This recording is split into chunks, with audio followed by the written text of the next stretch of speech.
Hey guys, Buckeye Bar Guys. We wanted to thank you guys for tuning in to us here on Buckeye Bar Talk. Great show we got coming up today. We're really looking forward to you guys listening and watching it. But just wanted to remind everybody, just remember to subscribe to the channel, hit the all notifications bell, and that way, anytime a new show comes up, you guys will be alerted to it. And don't forget to like the video and comment on the video. All interactions with us helps us continue to grow, and we appreciate your support. Now to the show. Welcome back, everybody. Buckeye Bar Guys here on Buckeye Bar Talk. Mike. And I'm John. Today's date is Wednesday, December 1st, 2021. Almost to Christmas. Hey, we got 25 days to go. So we're going to talk about what happened this past over the last couple days. Bloody Saturday. I don't know what you're talking about. I saw Ohio State beat the number one team in the country, Duke. They stormed the court, and nothing else happened this week. So I think the show is over, and we can go on with our lives. But now, Bloody Saturday, as John just mentioned, it was a brutal one this past Saturday as Buckeyes got their butts handed to them. I mean, there's no other way really of putting it. So we're going to go over that, just kind of our feelings of the game. What we know went wrong because we all witnessed it. And then we'll kind of get into our opinions on where they should go from there. And then kind of some crazy coaching changes this week that never seen some of these guys going from blue bloods to blue bloods and leaving blue bloods, and some of the money that's being thrown out right now. I mean, college football is it's becoming very pro-esque very quickly because, now when we're talking about $10 million contracts a season, that's pretty crazy. Yeah. But we'll be getting into that. That seems like that's going to be a pretty big thing going forward now for the big time coaches. All right, John. So start us off. What the hell happened on Saturday? Well, Ohio State lost the game 42-27. They gave up damn near 300 rushing yards. And, I had a lot of receipts thrown back at me from things I've said over the past couple weeks and months on Twitter. So, I'm man enough to take them. There are, of course, some things that I still, argue, but there is no arguing that Ohio State just got drilled in that game.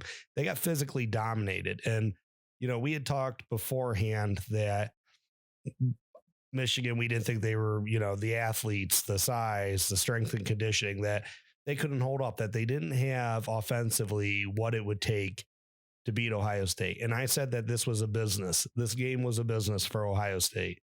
It did look like one team came into this, that this was a business for them and that they watched the other team every week and they knew exactly what they were going to do to the other team. But it wasn't Ohio State. It was Michigan. Yeah. And I give them credit for that, because that was not just some, fluke. We're going to run our game plan. They knew what they could do against the Buckeyes. They were as well prepared against Ohio State as any team I've ever seen. That was like Clemson in 2016 in that playoff game, where they pretty much knew if we just focus solely on Curtis Samuel, they're not going to do anything to us. Michigan knew that they could just run at Ohio State all day long. That whether, I don't know what it was that Ohio State, the run defense that we thought was back was just truly not back, that Ohio State didn't fill gaps. They didn't know how to take on lead blockers. You can say all you want about the linebackers in the game, but there's not much you can do when the defensive line is in your lap the entire game as a linebacker. Defensive line got blown off the ball every single play, and you had a bunch of 300-pound dudes were up on your linebackers the entire game. And by the end of it, secondary guys, you could tell they didn't want to get hit anymore, that they were going softer at Haskins. Like, they were getting broken down. And it was like anything Michigan wanted to do offensively, which was just run the ball, they were able to get above the line of scrimmage on every single play, and they had a lead blocker on every single play. I mean, it was just demoralizing. Yeah. I mean, we've had some. I mean, from 2017 forward, we've had some. I mean, we've had them before that, but we've had some defensive falterings multiple times throughout the last how many years. But most of the time, it's in the passing game. 2017, even Iowa, when they beat us up in 17, it was primarily passing to their tight ends. And then they had 3 tight ends and they used them all. I mean, they did some running in that game.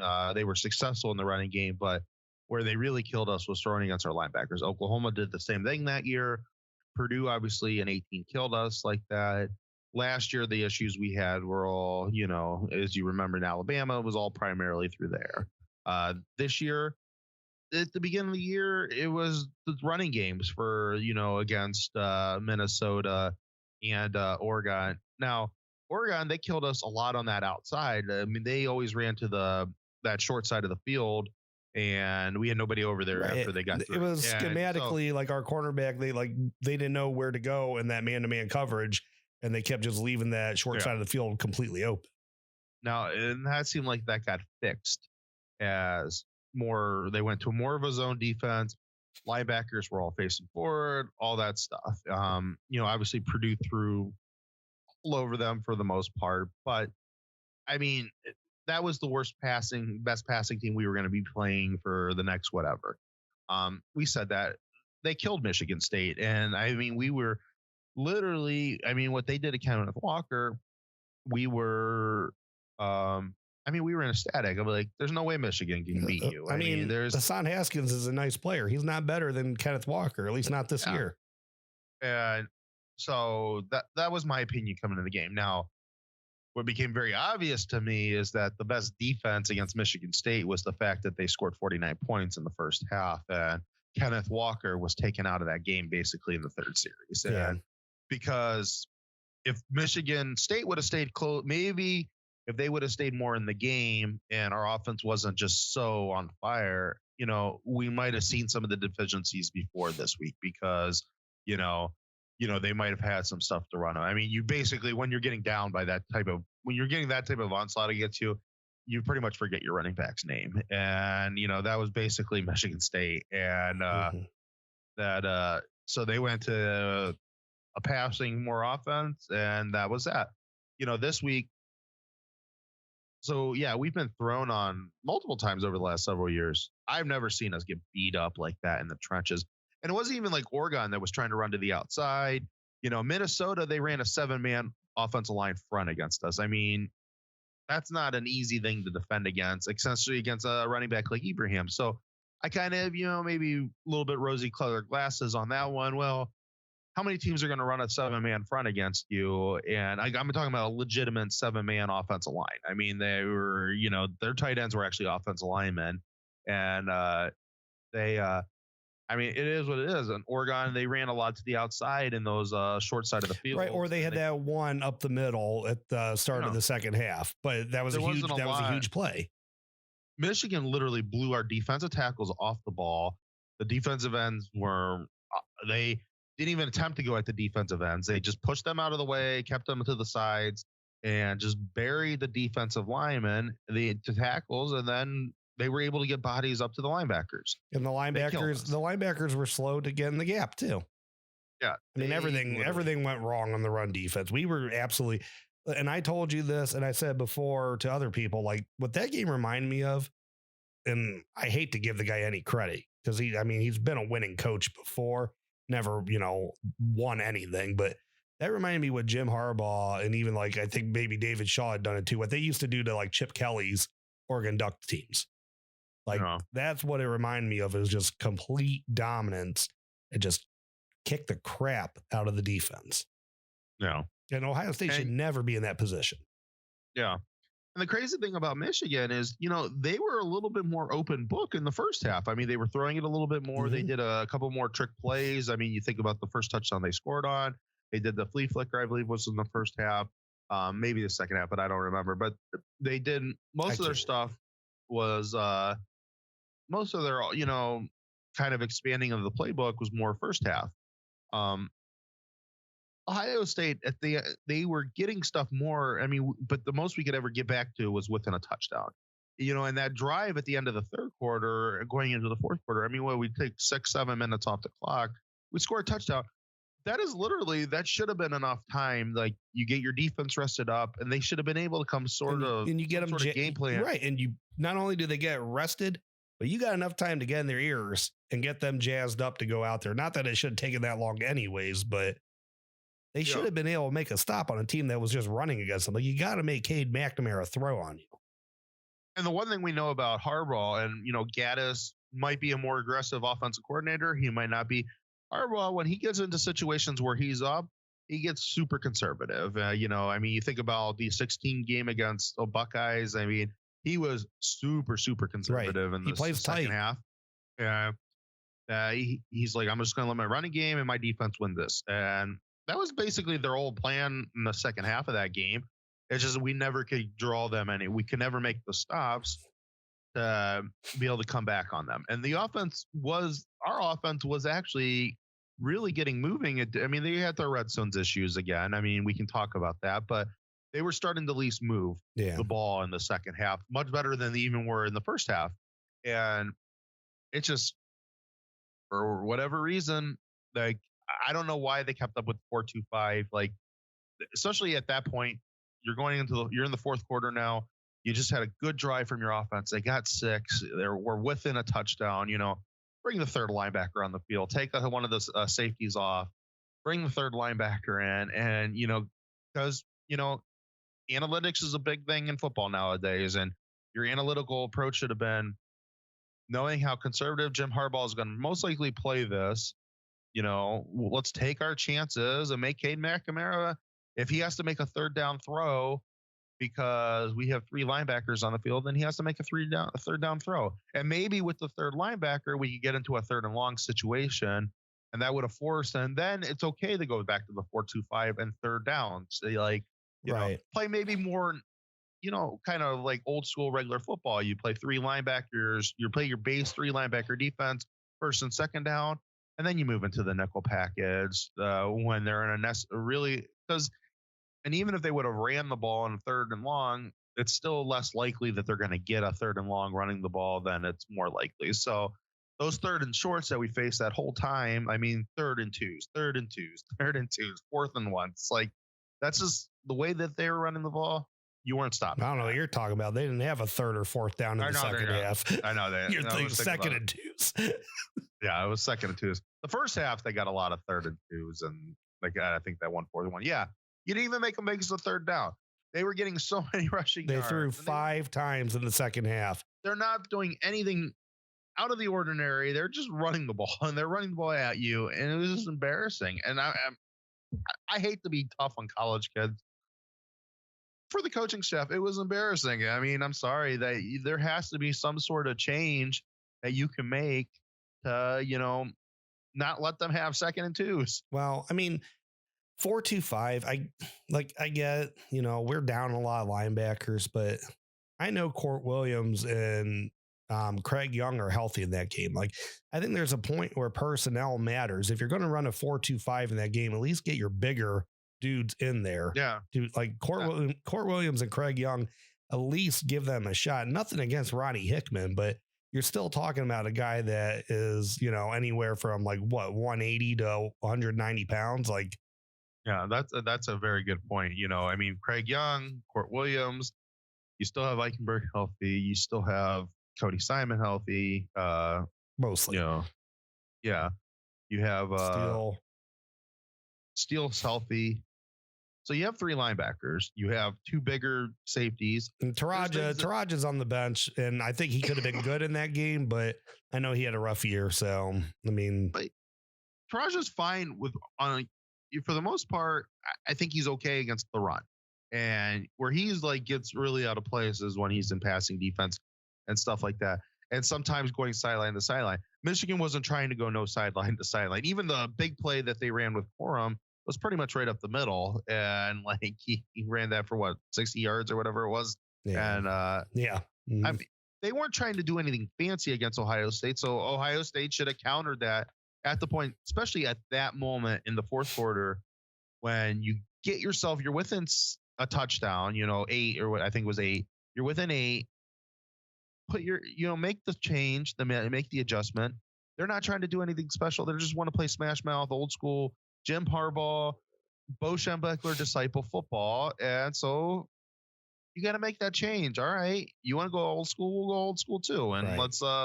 let's play strength on strength here. And maybe they actually forced a third down in the second half. That is, going to force McNamara to throw the ball. I mean, well, the fact you knew what they were like, going to that game, Caden McNamara is not CJ Stroud in any universe. That there is no game plan that Jim Harbaugh has that Caden McNamara is going to beat you. Jim Harbaugh's plan is kill the clock, muscle these guys around, go at them and try to shorten the game. And that going into this, you knew that the bulk of their play calling was going to be run right at you. That it was not, every year Michigan pulls something out of the hat and they, try to mix up looks and everything. That's a given. And they did a good job. Gaddis did a great job of calling different stuff out there. But primarily it was all the same.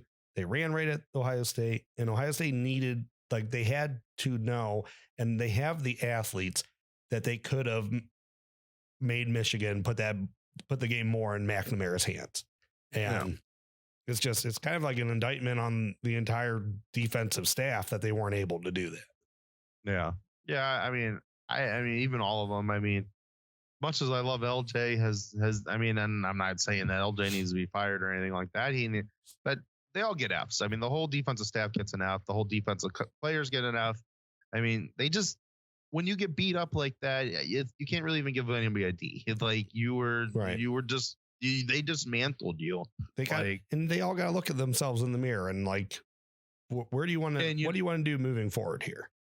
And, and some of the comments that Gaddis made about them being a finesse team, and they can't, to be fair, I saw a lot of things about Ryan Day that, that's not Ohio State football at the end of the game, blah, blah, blah, all this stuff. Ryan Day was still the coach in 2019, and they didn't play finesse football with Michigan. J.K. Dobbins had a monster game, and ran right at him. That bullied Michigan's defense all around that field that game. So, I've seen enough of Ryan Day's coaching when he wants to, in 2019, I remember with JK that, for whatever reason, like I said, we've talked about this at the beginning of the year. This year felt a lot more like 2018 in a lot of ways when you just couldn't get the running game going, which is weird to me because, and I know I hear fans want to blame CJ Stroud for it that, he needs to run. Well, he ran one time and he got it was a stupid defensive penalty. It wasn't a hold. He did get a touchdown in the red zone and he got called back. But I don't know.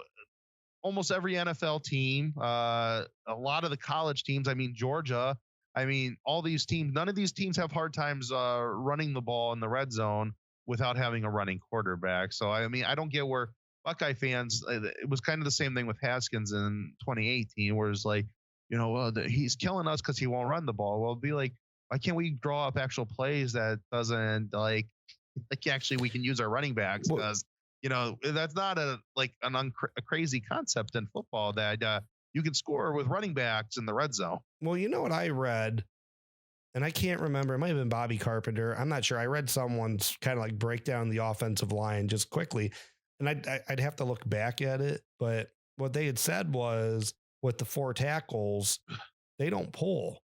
Ohio State, they don't run with a pulling guard or anything like that, or hardly ever.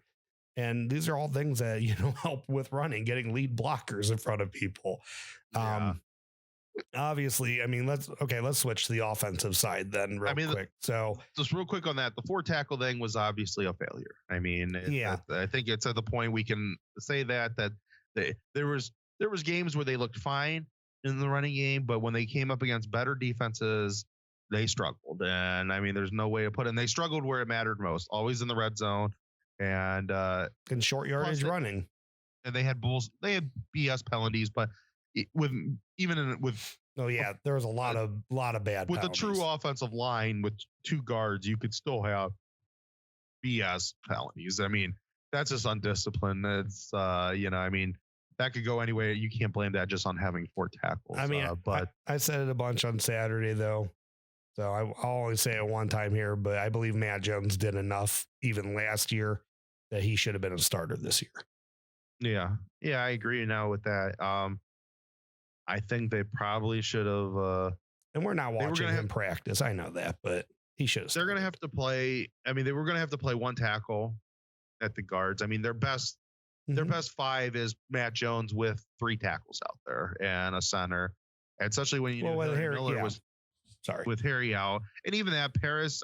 I mean, we have not seen enough from Harry to say that he's better than Paris. And Paris looked good against Clemson, and I mean, I think that's a fair statement to make.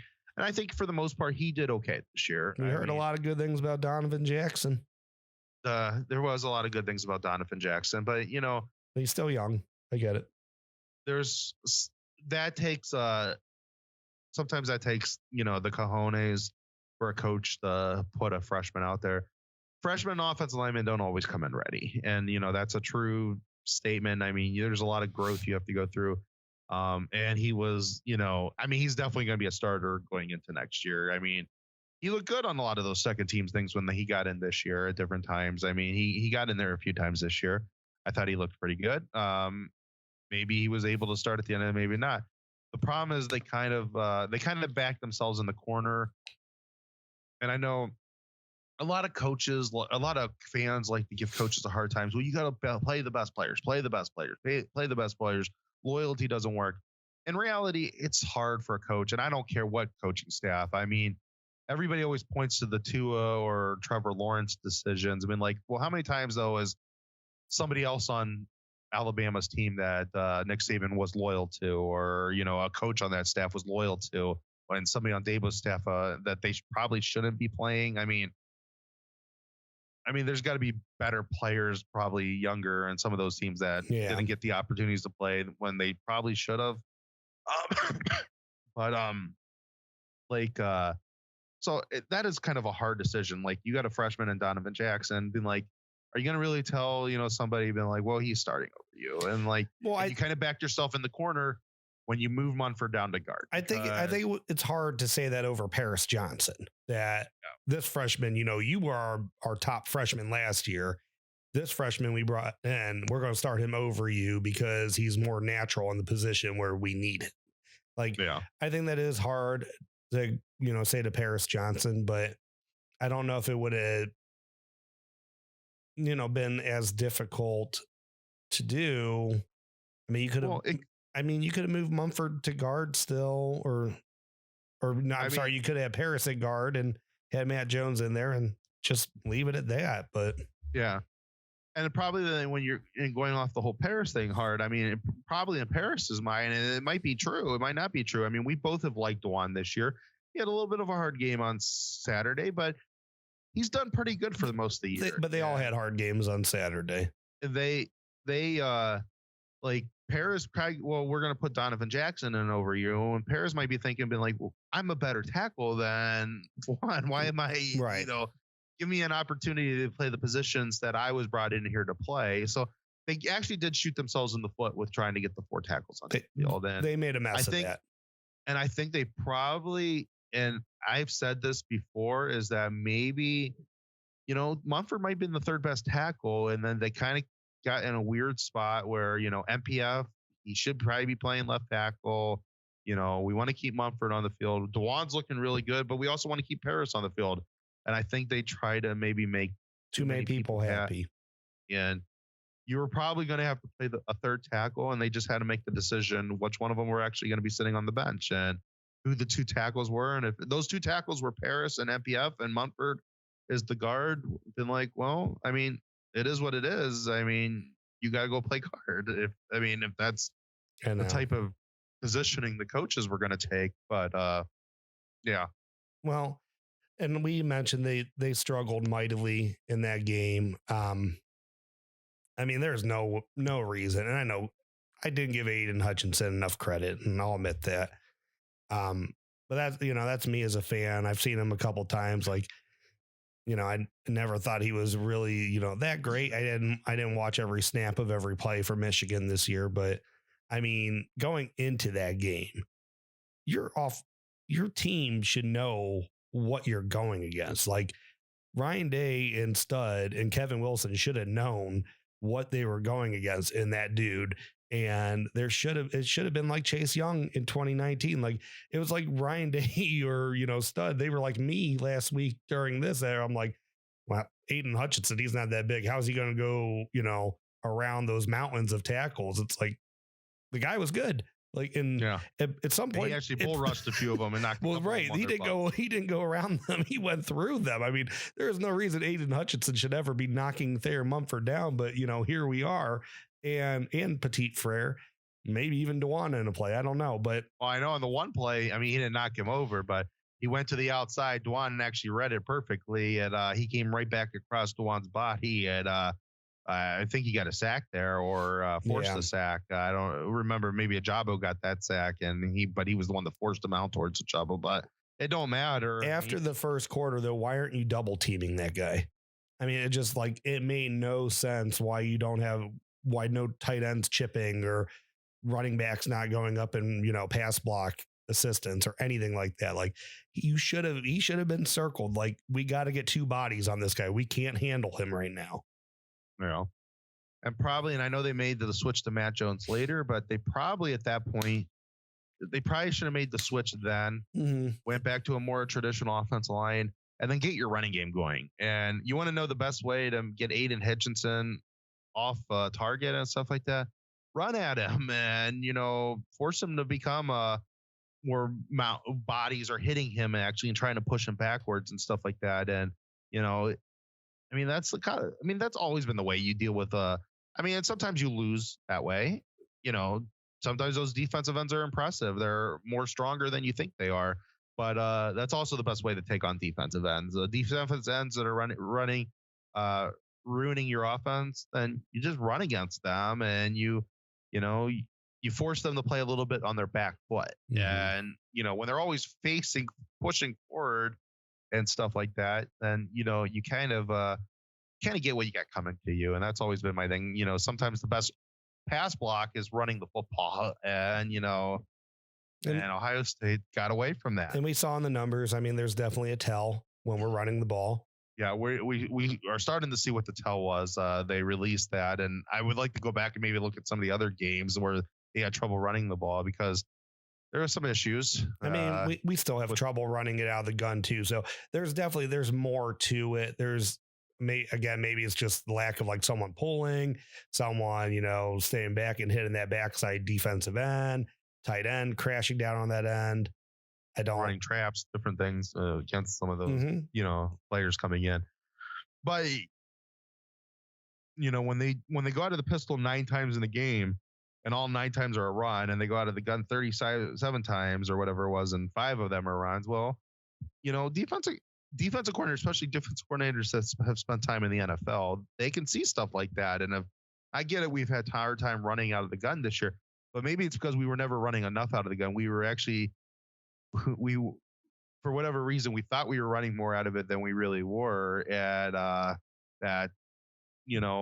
and every time they're in this line, they're in this formation, and maybe there's another tell in the gun itself that there's got to be something. They're definitely passing it. But when they know basically, hey, everything 90% of the time they're running out of the pistol. Well, it's easier to everybody's seeing that, and your offensive coaching staff needs to see that too. That have been like, all right, we're showing something here, so let's set them up, and we're going to start throwing it out of the pistol. Or, I'm thinking just little things that you throw out of the pistol, or maybe when you're running out of the gun, you can fake that motion and toss it out Henderson and have the tight end crash down on Hutchinson as a lead blocker. There's just so much, and I don't want to focus too much on Stroud, wide receivers, whatever, because I know some of the stuff we heard about Stroud. Stroud didn't lose the game for you. I mean, he still threw basically 400 yards. Yeah.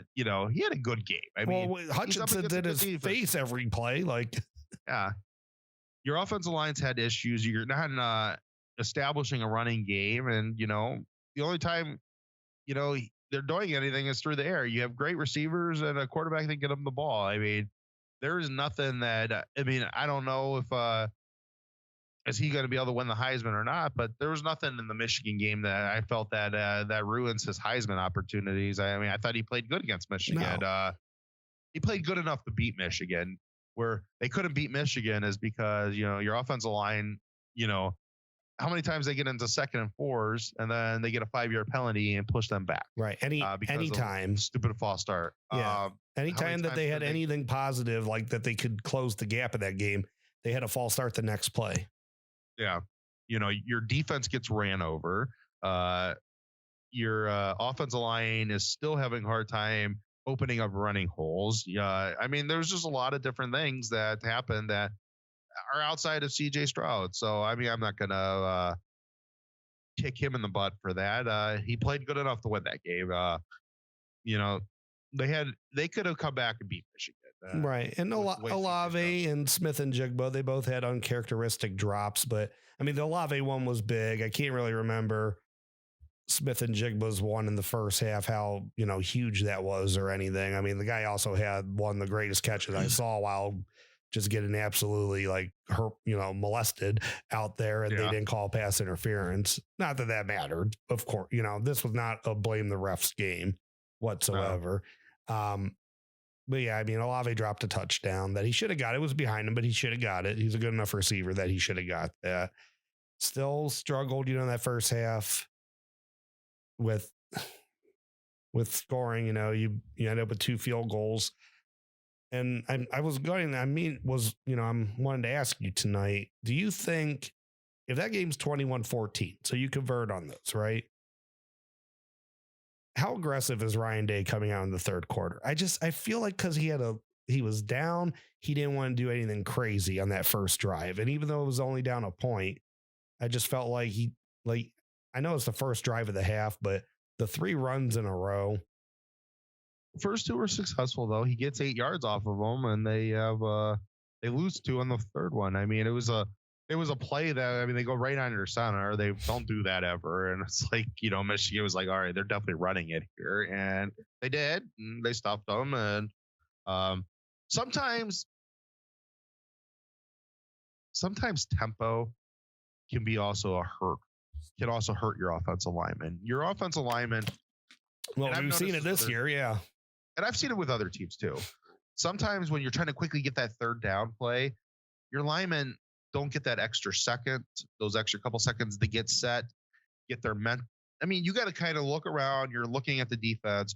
Who am I going after? Who am I not going after? Because it changes wherever the gaps are being set up at. So, their whole run blocking scheme. So sometimes I think that tempo in those situations, like take the couple seconds, let your offensive linemen look where they're going, find their spots, and then call the play. Or call, snap the ball. And sometimes I think that the Buckeyes have definitely caught themselves a couple times this year with that, but I've seen other teams catch themselves with that too. Sometimes tempo is great, and other times tempo can be bad. And sometimes you just got to see where your blocks are first, especially when you need to make a third down play. That are you really? If Michigan's not ready for it, then it's a great play because they probably get an easy 5 yards on it. But if Michigan is ready to be in the position, well, now you maybe you got to be like, all right, let's go tempo. And then you kind of have to maybe turn that over to your quarterback. Okay, Michigan is set. They're ready to go. Okay, let's calm down. Let's peruse everything, see where we're at, and then we'll snap the ball and with the play. Sometimes you gotta maybe get out of those types of situations instead of just go, go, go, go. Maybe it's go, go, go, stop. And okay, they're ready. So let's make sure we're ready. Okay. And then let your linemen see where all the gaps are. I'm not saying wait for 10 more seconds. Take those couple extra seconds and be like, so everybody knows where they're blocking, and then snap the ball. Yeah, I don't know if it really matters with them if they know where they're blocking or not. I don't know. It was a demoralizing game. And Yeah. another one, and just this one's little, but it is actually, this is kind of big. If Emeka Ibuka is not healthy enough to just field a kickoff, like you could just said, call fair catch every single time. Why did he travel with the team? Yeah, I don't know. Maybe they thought he was healthy, and then maybe pregame he's like, Is there "I'm not one ready to walk go." on linebacker that might have been, better help in that game? And that's it. Just, I don't know. I don't know why they did, but they did. and that's nothing against Julian Fleming. It's just obviously he's not ready for that role. Yeah. And it's a bad time in a loud He has to stadium. remember that, first of all, if you're going to put up, I mean, I know he dropped the one, but this 2 weeks in a row where you put up a fair catch, you got to actually catch the ball. Like, you can't just let it bounce. Like, Right. there's nobody around you, so just run up and catch it, and then go to the 25-yard line. But it's a loud stadium, bad weather. It just was not a good time to do that. Yeah, I agree. All right, coaching. So, and kind of maybe the situations that we going forward. We'll just start on the offensive side of the ball, because I think the offensive side of the ball is probably the easier to talk about. And then we'll get to the defensive side of the ball. First thing is in the support staff. These guys are going to have a fun winter, because the person I probably think that's probably the most embarrassed, maybe even more embarrassed than Ryan Day, is Mickey Mariota. He probably is not too happy how that game went, because they've always, since Urban has been, that was always the one thing, and I've said this multiple times. I've heard actually players like James Laurinaitis that have played with Tressel say this multiple times. There was always a certain toughness in different points of the field that just were missing off those teams, especially on the offensive side of the ball with Tressel, that went away with when Meyer came here. And a lot of the reason that went away is because Mariotti is just a beast in the offseason. These guys are physically and conditionally ready to play football, and they weren't. They weren't in this game, and they got embarrassed. I mean, I've read a lot that Mick, and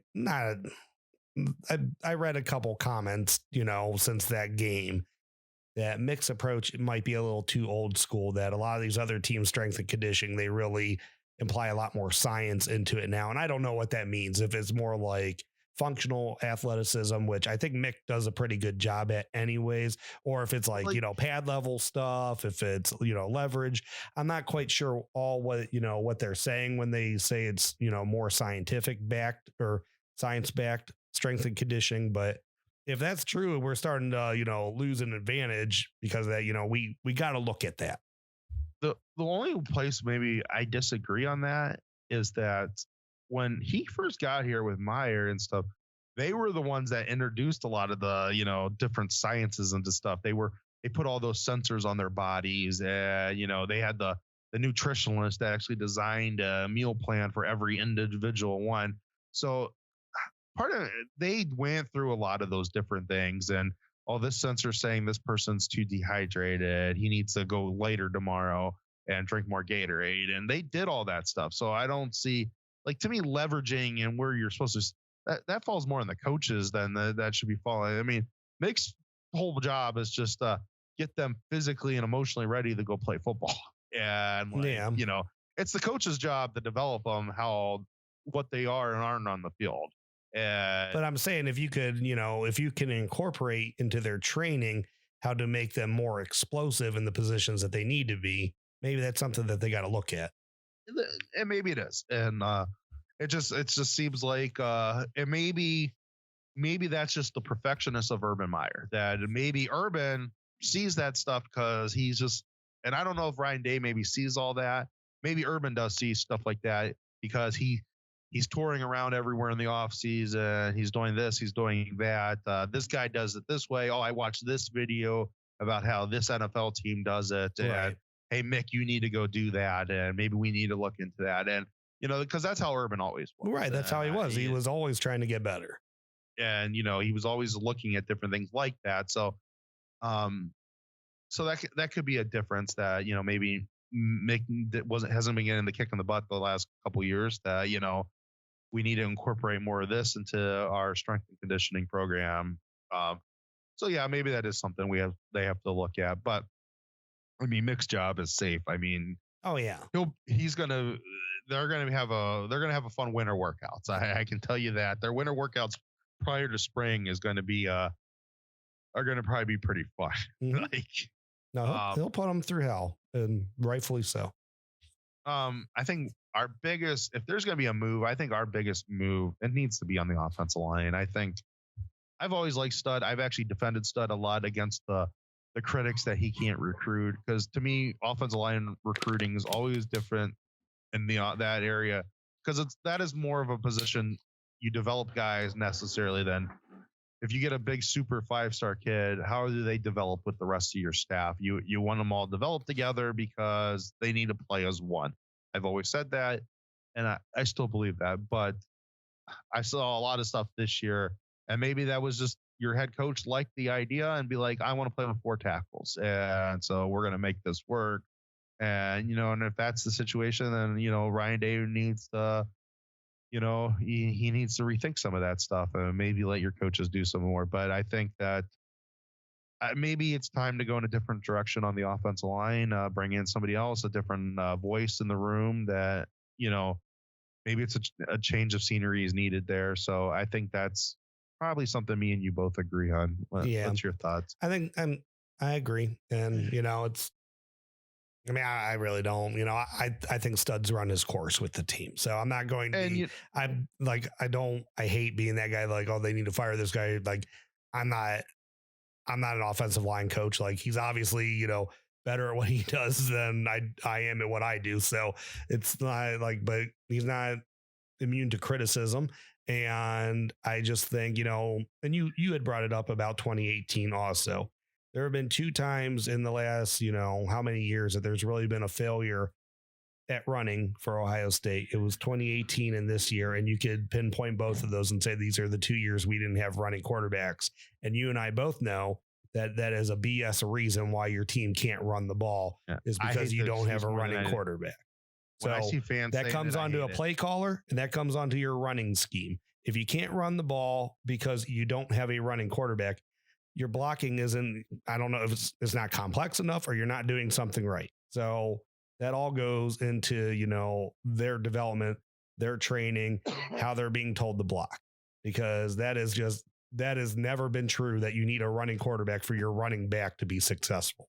If you need a running quarterback in your system, then, if you can't play your best quarterback because your running game suffers because he doesn't run and you don't know how to figure out how to block for him, that's a failing again on the play caller and on the guy that's teaching these kids how to run block.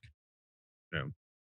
And I strongly believe in that. Yeah. If, I said, maybe Stroud needs to hold on to a ball here and there. Sure.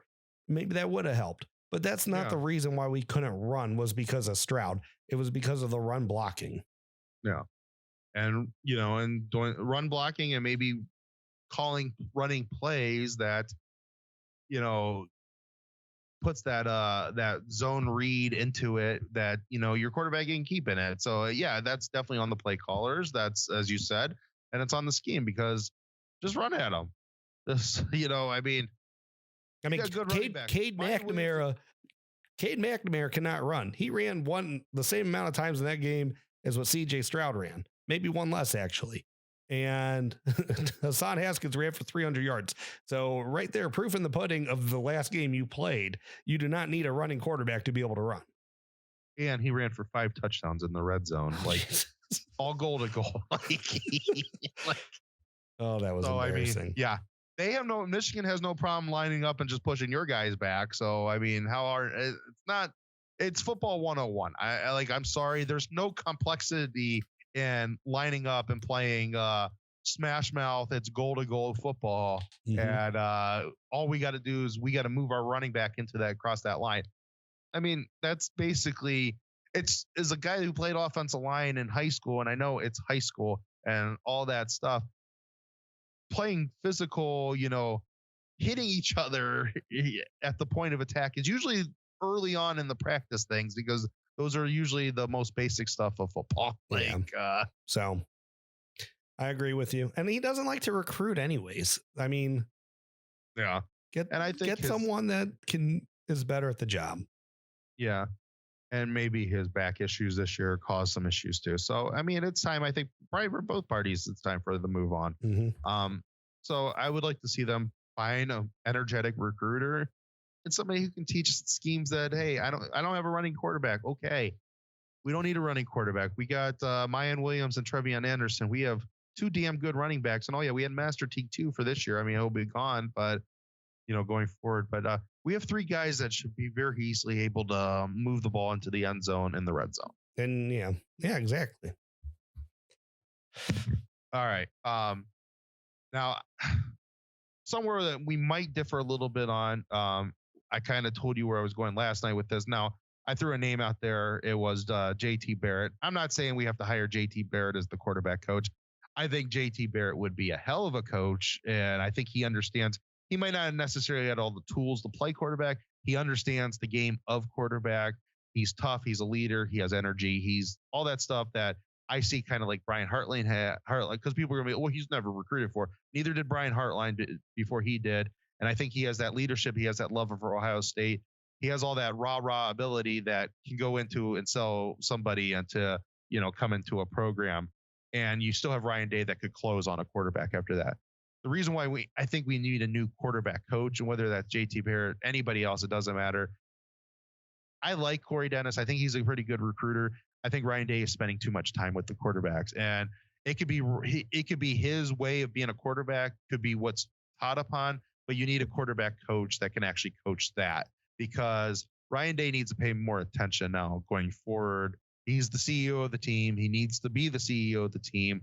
Even if you end up hiring a defensive head coach, which I think that should be the gear of the next defensive coordinator, and we'll talk about that here in a second, is he does need to pop his head in a little bit on the defense. Right. He needs to be able to be like, because you're the one, ultimately at the end of the day, Ryan, you're going to be the one that gets fired if this doesn't work.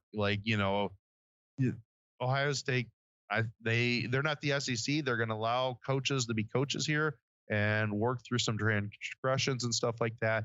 But eventually, the crap that the administration is going to take from the fan base will win over, and from the boosters and the alumni, people that have sat with the unbelievable football for the last 2 decades. And that's not saying that Ryan Day is not an unbelievable coach. I think he is, but he needs to embrace that CEO role and make sure that he's spending as much time. Like, I know he wants to be the one to mentor the quarterbacks. And he can still do that to a point. He just needs to, I think he needs to have maybe a stronger coach that maybe has better coaching abilities to be able to coach those guys. Yeah. Because so if there's got to be a day in practice where, like, I'm not going to be with you at all today, CJ, because, I got to go with the defense and I'm going to be paying attention. I'm going to be with the defense the whole day today. I trust all my offensive coaches. They know what they're doing. I don't need to be over here today. And maybe, they have those 2 hard practices every week. Maybe Tuesday he's on one side of the ball and Wednesday he's on the other side of the ball. And it's better for him as a coach too, if he just adapts himself with the whole program, because he's in charge of the whole program. Yeah. I mean, and it's nothing against Corey Dennis, and I know him and Yursich didn't really get along, but you had a guy that was pretty well suited for the job. Then, I mean, you can say whatever you want about Yursich's, success or failures from that point moving forward, but you knew what you had to do the first hire. You brought in some guy that you thought you could trust, that knew his stuff. And obviously, they clashed heads. They didn't trust each other, didn't like each other, whatever it may have been. But you should have really, I think you could have, the second, 2020, you could have still brought in a guy with a little bit more experience. Now, you didn't need to bring in someone completely green just because, Urban Meyer and he's been a part of, Ohio State. I don't know. It's like Ohio State, like, I get Brian Hartline, first job is the wide receiver coach at Ohio State. I'm fine with it because he came up in an interim role and his guys produced right away. And Corey Dennis, I mean, I don't know. I mean, he had Justin Fields and CJ Stroud. So the quarterbacks are producing underneath him. We just don't know really, how much that's him and how much that's Day. But like you said, Day has to be a voice around the entire team. It's his program. He can't just be, offensive guru Ryan Day. He has to be head coach, CEO of Ohio State, Ryan Day. Yeah. And I mean, and we don't, obviously we're not there, and even the media that does get to be there, they're not there for every inch of every practice. So maybe Corey Dennis does coach a lot more of the quarterbacks than what we think he does. It doesn't seem like that maybe Day spends as much time, and maybe that is a situation where Corey Dennis is a fine coach.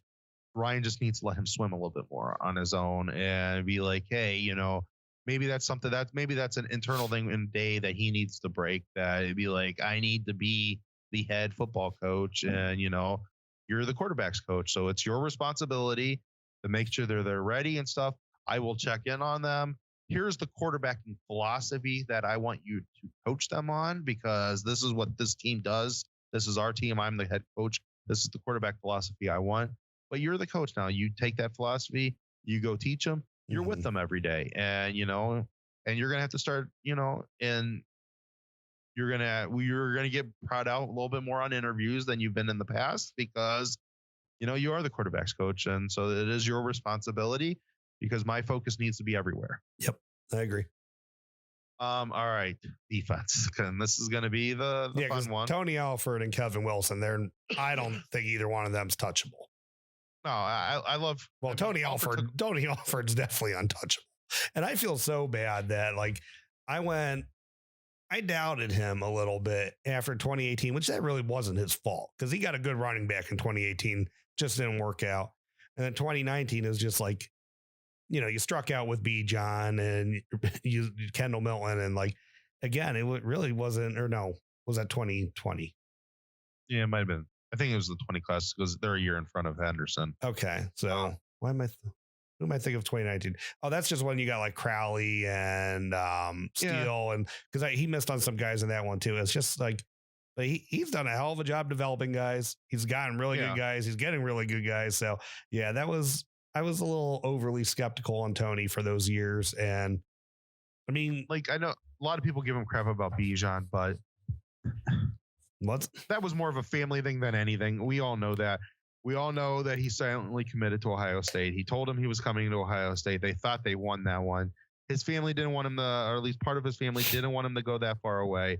Yeah, that's why he chose Texas. Yeah. There's other things that you just can't beat. And that's what happened. Right. And I was a little too critical on his recruiting then. And then he's really shown again that, he's just an amazing coach. And he's untouchable. He's one of the best coaches they have on that staff. I hope, selfishly, he doesn't get a head coaching job somewhere. Of course, I'd be so happy for him, and he deserves it. But I don't want to have to replace the guy, not yet, at least. And we've both have said this. It's always he's like a lot of their coaches. I always like hearing their press conferences for different ways. Kerry Combs is he's pretty bluntly honest, but he's also the most energetic out of them. Hartline's got a lot of intellect in there that you're seeing in those gears.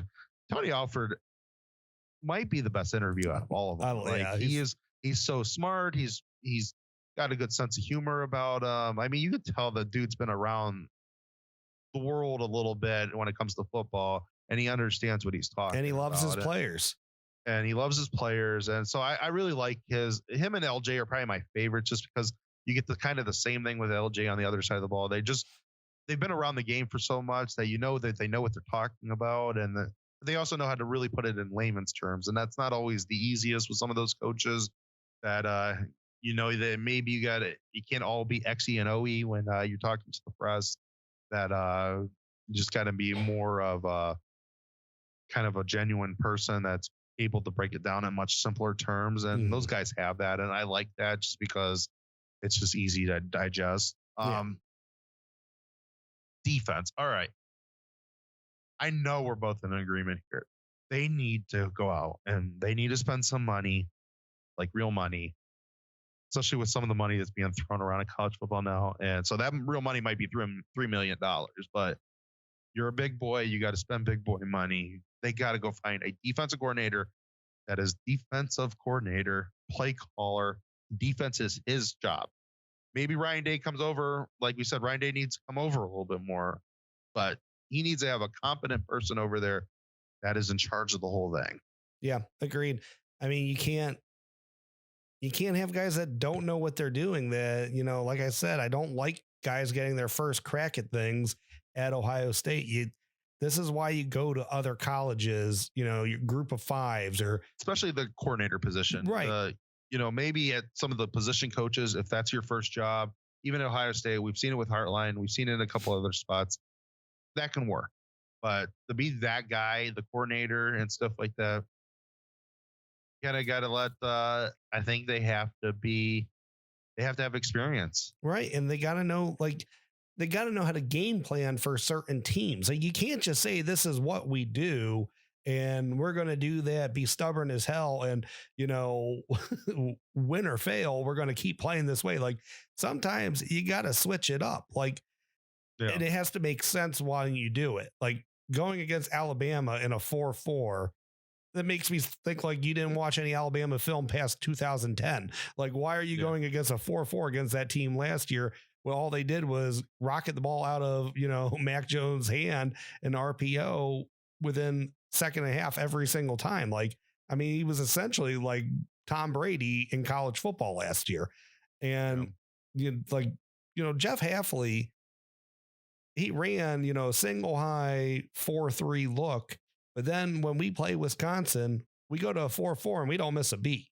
And we play them again and we go to 4-4 and we don't miss a beat. And it's just like, it was like he knew the personnel he needed in the situations that he needed. And we haven't seen that since. And Clemson, that could have been definitely much better. Sean Wade getting ejected from that game in 2019 hurt the defense. He gave up a ton of long plays, but I mean, Hafley's defense, they were smarter. They knew where they needed to be. There was none of this like scheme stuff where it's like people were just out of position, didn't know what they were doing. Guys were constantly, reacting slow to the ball. I mean, I've seen so much over the last 2 years that either a secondary or a safety has his eyes in the backfield and the ball goes over top of him, mostly more last year. And then this year where it was like they react to a person they shouldn't when they should be getting depth on the play, or they're taking a slow, shallow angle at first and someone just runs right by them. And it's maddening. These guys need to be taught to what they do. I don't care if these aren't the best defensive recruits. Like, I don't care if they're not recruiting Georgia on defense. I wish they were, I wish they were getting the quality kids that Georgia was, but these are still quality kids. Like, they need to be put in a position to win. And there's a lot of big time stars on there. These are definitely quality kids. And you need, right. And I'm not saying that they weren't. I'm just, I was saying mostly like you maybe more 4 stars than 5 stars and what Georgia has. So you still got enough talent on that you should be a better defense than the offense you're going against, and you should be able to get stops here and there. And they haven't been able to do that. And yeah, like you said, we need a guy that knows what he's doing, the man there as a defensive coordinator to call plays. And and nothing against the 2 guys that were there. I mean, you got an extra defensive coach spot. You can always, I don't want to say someone like Parker Fleming needs to be demoted, but you could have give that back to a defensive. You could give that right back to a defensive coach. And, you could say Barnes can work specifically with safeties. You can say Combs can work specifically with cornerbacks, but neither one should be the defensive coordinator next year, and neither one should be calling plays. Yeah. I mean, the thing is, even though CJ Stroud in this last game,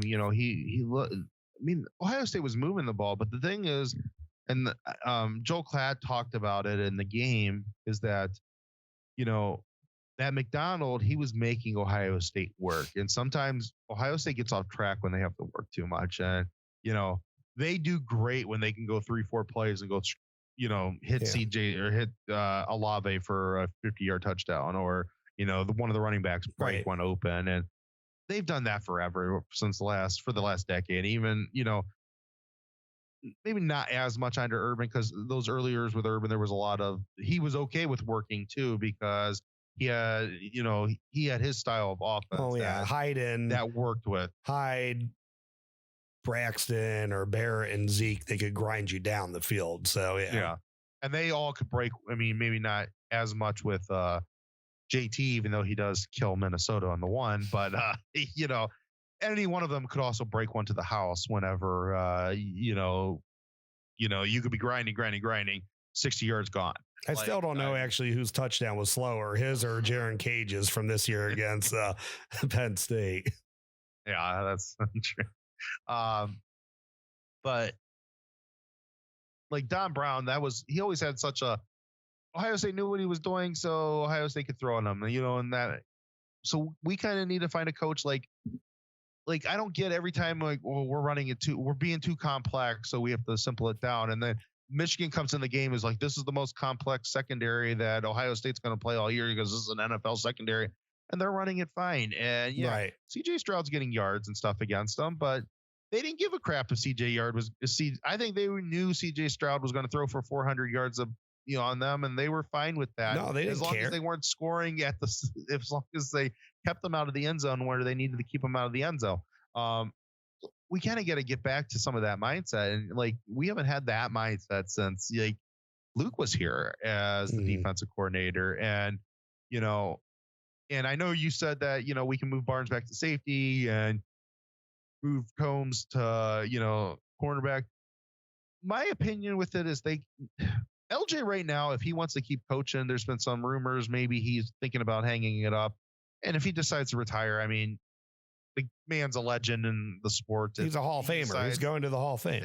Yeah, if he decides that this is it, then I mean, you ride out on your sunset, man, and you enjoy retirement with your grandkids and stuff like that. I mean, you've done everything in college football you could ask to do, and you can't begrudge the man that if he decides that's what he's going to do. To me, is whoever this guy ends up being is that kind of has to, outside of LJ, and I think LJ is the safe one, and Kerry Combs probably, if he wants to stay, because of his recruiting ability, and he always coached the cornerbacks well. Mm-hmm. And if he that would be a highly, highly recommendation for Ryan Day. Be like, I really want you to keep Kerry, but if you want to move on from Kerry and you have a good solution of where you want to go outside Kerry, I'm open ears on that.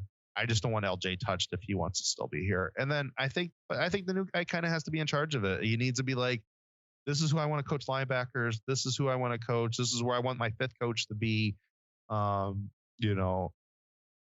he has to take ownership of that. And, he needs to be able to bring in guys maybe that are from his tree and, wherever this guy comes from, that he trusts in positions to run their groupings. Mm-hmm. And just my opinion on it. I think that, he really does need to be a defensive head coach, and, that's his position. Those are his coaches. And, he has a boss in Ryan Day. The managers have to report to the CEO, but, he's still the boss of at least that side of the field. And I might start with and I know he's not always the most popular name up here, but I might start with Muschamp. I would kick my tires on it, especially, we'll get to that here in a second as we quickly go through some of these coaching changes. But my top guy was always Marcus Freeman. I'm pissed that they didn't bring him in when they had the opportunity to bring him in. Notre Dame gives him $2-something million a year to be the, defensive coordinator. Ohio State can say, all right, we'll give you $3 million a year to be our defensive coordinator. And that's who I wanted. Obviously it seems like he's going to, I don't know if anything's changed, but before we started here tonight, it seemed like he was getting the Notre Dame job. So it seems like that's the way it's going. He's going to be taking the head coaching job at Notre Dame. Yeah. But they just need to, Chris Ash has been mentioned here. I would love Muschamp. If I think he understands defenses. I think he would run a very much aggressive defense, kind of get back to maybe some of the old school, silver bullet style defenses where, you're going to get hit very, very hard against Ohio State at that point. And maybe somebody who can mix it up some. He's been around the defensive game a lot. He understands zones and matchup zones and, pattern, all that stuff that they needed to do, pattern matching, that you can't just drop guys into, slots and just think that they're going to be able to cover a whole zone against a better quarterback. So he gets all that stuff. He understands man to man, and he would be able to mix and match a lot of that stuff. Okay, this is a team that we're going to play with 3 linebackers. We're playing Michigan this week, and we're going to go a little bit more man to man on them. And let's see if their quarterback can get it out against us, because he's going to see a lot of pressure between our solid defensive line, and we're going to throw some blitzes at him. And let's see what he can do. It might be very hard to get him out of the South. So, yeah, and I imagine it will be. But you know what? If that's who Ryan Day really, really wants, and we see the type of money that's being thrown around right now, maybe it's $4 million. And maybe you go out there and be like, I'm sorry, if they're going to be starting to pay $100 million for head coaches, then coordinators are going to start those contracts are going to start coming up, and Ohio State probably needs to be a front runner on this. And G might not want to hear that. He might need to get on some phone with some of the big money people within the program, be like, I need $4 million to go get Will Muschamp as my defensive coordinator. A lot of these guys with their deep pockets right now, they like doing stuff like that. And there's no law against helping out with paying coaches. That's usually how this stuff is done. Like, the state pays a portion of those contracts, but the rest comes from, athletic contributions and stuff like that. And so, yeah, I don't know. Hey, I know you're giving us $1 million or $100,000 or whatever, but I need to go hire Will Muschamp. Plus, I still am going to need to give Ryan Day a contract extension. Can we bump that up a little bit? And okay, sure. Yep. Go win a national championship. That's like, yeah, it's just, and I know you could find like a young position coach in the NFL, which might be the route you go, or maybe like a group of 5 guy or a power 5 guy, but a position coach that's doing really well. I just feel like you need that experience with how this season went, how the last 2 went on defense. Maybe after this guy, when he gets a head coaching job, you can, take that risk. But right now, I just think you need some real stability on your defense. And then maybe from there, you can take that risk, like bringing in Ryan Day as your head coach. Do that with the defensive guy. But I just think you need somebody proven that has done that job before. Yeah. So, yeah, I would like to see them go get after somebody like a Muschamp. Chris Ash. And then he's down with Chris Ash. He's with I would Urban. definitely be open to Chris Ash, and I would be open to a young NFL guy, a guy similar to McDonald that can bring some sort of different mindset to the defense, complicated a little bit, but enough that he can still coach the guys. Like, hey, it's got some complexities to it, but it's not hard. There's. Young, like if that's like bringing in like a Halfley. Young's good. They can still. They know, to make things a little bit more complex, but they also relate to the younger guys. So I'd be okay with that too.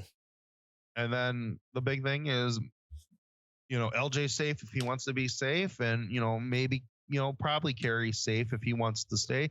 But after that, let the guy make the high, as long as they're not bringing in somebody with bad characteristics, bad morals, things like that doesn't make the program look good.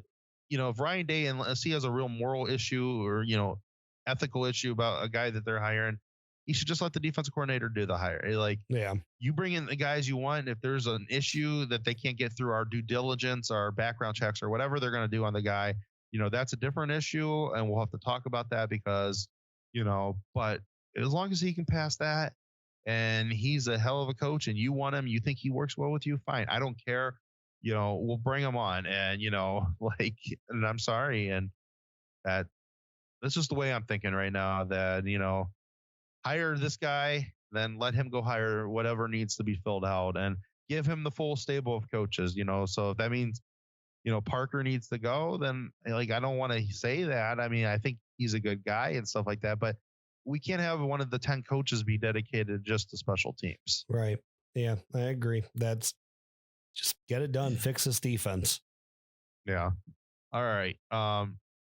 Real quick, because we're going longer than we thought this was going to be a quick episode, and we're just crazy stuff in college football this week. I can't believe Lincoln Riley left Oklahoma to go to USC, even though it made sense to me. Oh yeah, but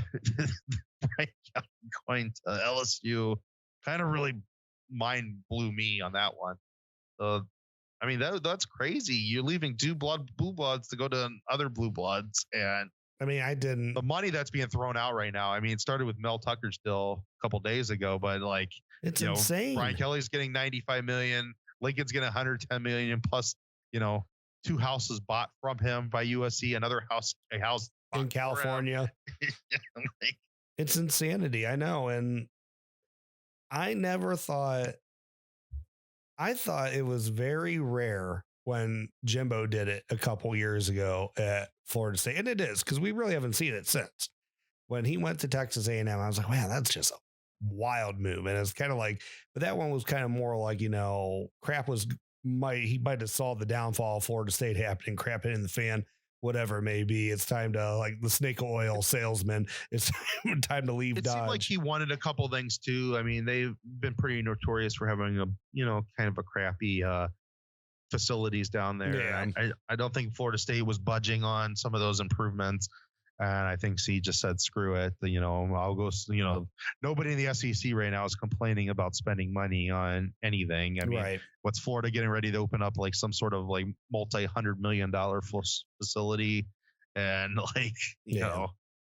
Yeah. And so just two and that close together. I mean, I thought, like you said, I think the USC move makes a lot of sense, especially, you didn't want to go be a normal size fish in, a big pond. You wanted to be the big fish, Oklahoma, in the Big 12. The shark. I mean, he was the king of the castle, and they took him out of there. And you're just going to get your Nick Saban's lackey now. And so I get it that he wasn't happy with that. He sees another conference that he could do the same thing to. And he jumped over there. A program that if he gets them back on track, I mean, well, he recruits California very well. They walk to the playoff. Yeah, exactly. And he recruits California very well. So, I mean, might still need some defensive help, especially, Utah and Cristobal. Neither one of those, Oregon, they're a little bit tougher nowadays, and Utah is tough. So they're not necessarily the easiest outs there are, but I mean, if you get all those California kids, then you'll be fine. They're going to be a lot to pick from. I mean, even Grinch, I mean, I have my problems with him as a defensive coordinator, but there's going to be a lot. There's just so many people to choose from out there. As long as he can build a good scheme around, I mean, he's going to get the players to play defense at USC. And so, I mean, and USC is not as the Pac-12, even though it's more of an offensive conference, it's not as crazy as some of those Big 12 games. I mean, it's just like there's literally no defense to speak of in the Big 12 at times. So I think sometimes Oklahoma does get good defensive players. They just, when you're on the field for 70 freaking plays, that sometimes your defenses give up points. So I mean, I think part of that is also that. But yeah, I can't believe how. I mean, that's why Ohio State needs to take note. That's why it's good to have coaches on the staff like Brian Hartline and stuff like that to get players there that just not only want to play for Ryan Day, want to play for Ohio State, because like Oklahoma, I cannot believe how they're imploding after you don't usually. I mean, they've lost. I'm not just talking about decommitments. They've had some big time kids just are transferring now, and I think that's going to be something going forward now that this transfer portal thing is open. And that's fair for the kids. I'm not going to argue about that, because it kind of sucks that this coach that, gives this huge, outline, like, you come play for me at Oklahoma and we're going to win national titles and we're going to do this and that and that. Oh, I'm going to USC. You have a peace buddy. And that move nuked that program. I mean, hopefully they get someone good that can turn that recruiting back around, because I don't know how many years that could set them back. I mean, luckily, they're still in the Big 12 for a little bit, but they got to get the wheels turning back if they're going to go to the SEC. Yeah. Yeah, they probably. I mean, I don't know if they could get Urban, but it's like they kind of have to make a splash like that because you got to. Oklahoma's a state, and like you kind of have it. It's not necessarily a destination place, so I Right. can get where yeah, those kids wanted to play for Lincoln Riley. Oklahoma's a good team. He's a innovative, Yeah. progressive thinking coach. So I can kind of see where a lot of those kids be like, well, I only came here for Lincoln Riley. I don't really see myself staying in Norman, Oklahoma. And so, I mean, that's stuff that they have to kind of think of going forward. You think they'll try to get Stoops to sign on for like 2 years or something like that, just to kind of bridge I could see him, but I mean, if he wants to? he has to still be able to recruit, and like now he's been out of the program for a few years. Is he rejuvenated that I can get back onto the recruiting trail? He said he was going recruiting last night. I know a couple days recruiting is one thing, going back to that The grind, yeah. especially when you got to start. You're probably in the SEC in 4 years, so that's the way it's looking. It might be earlier, but probably 25 is where everybody's pointing at. And you have 2 bad years of recruiting, that puts you in a bad position to start in the SEC. So, because those kids will be upperclassmen now when you go into the conference. Yeah. Brian Kelly too, and then 4 minutes, but. Did you see what I sent you last night about the Salah and Matt LaFleur? Oh yeah, that he had them shoveling snow. Yeah. I mean, he was always an a-hole, but and I've seen multiple people say it, so I'm not going to say it's my original thought, but I mean, it kind of speaks volumes when you're an active coach at a university and you cannot take any of your former staff with you. So, I mean, obviously those guys are happy to be rid of him, and I don't know what he's going to do at LSU, but you better get some position coaches there because yeah. I mean, he's a good coach, but I see him when he gets stressed out. There's going to be a lot of getting stressed out down there in the SEC, and that's those guys want them to win. I was seeing some of the LSU message boards, and like there's not a lot of people that seem like they're all too overly happy. Like it was like, it just seems like, yeah, whatever. I mean, that's the best you could do, like Brian Kelly. And the one thing about Brian Kelly, I mean, you should, if you can keep your defensive staff down at LSU, the ones that were already there, if you can keep them, you'll be okay, especially with the recruiting down there, you should be okay on defense. Brian Kelly's always found and brought along good running back coaches and good offensive line coaches. So, I mean, he might actually be in a position in a couple of years that he might win with the recruits he's going to get at LSU. That made me start thinking, who's the guy down at LSU that Ohio State's always wanted, that the fan base has always wanted? It's the deep base coach. I can't think of his name. Is it time to kick the tires to get him as your defensive coordinator? What? I mean, I don't think anybody's beyond calling. He's young. Like, I don't think Brent Venables is beyond calling. I don't think Will Muschamp's beyond calling. You got to make calls. You got to throw it out there and see what sticks. Somebody like you, because LSU's been giving him some big contracts to stay on. Oh, there. yeah. Do you really want to work for Brian Kelly, or do you want $3.5 million a year to come coach the defense at Ohio State, and you're gonna have free reign up here, and because we just want our old school defense back. Yeah, I don't know. That might be an interesting thought there, and some stuff Ryan Day needs to think of. He needs to probably Corey Raymond, by the way. Yeah, that's I don't know. Maybe he's on my list now too, because I did kind of want him. And he's younger. He fits that mold. So I don't know. I think Ryan Day should call him too. Like I said, I don't think you're not beyond any successful defensive coordinator making a call to them. Like, you got to fix this. Yeah. And Tony Alford, now I'm not saying he would have went with Brian Kelly anyway, but he pretty much said nope. Yep. When Brian Kelly called him, and you want to. He says he loves no it way, here. Jose. Right. Good. Yeah. Glad. All right. I think if we could probably keep on going. This that, this could probably be a 3-hour episode, but yeah, let's. I mean, we could have spent probably a couple hours just on our thoughts about how the game looked on Saturday. But I think we're gonna call it a night on this one. That we'll finish this off. So take us on out of here. All right, I think we're gonna possibly take a couple week sabbatical after this one. Yeah, just probably like 2 weeks till Christmas the next season, episode. Yeah. We got John's got another bundle coming here shortly. Any day now. Here in the next couple of weeks. So I will be getting a niece here.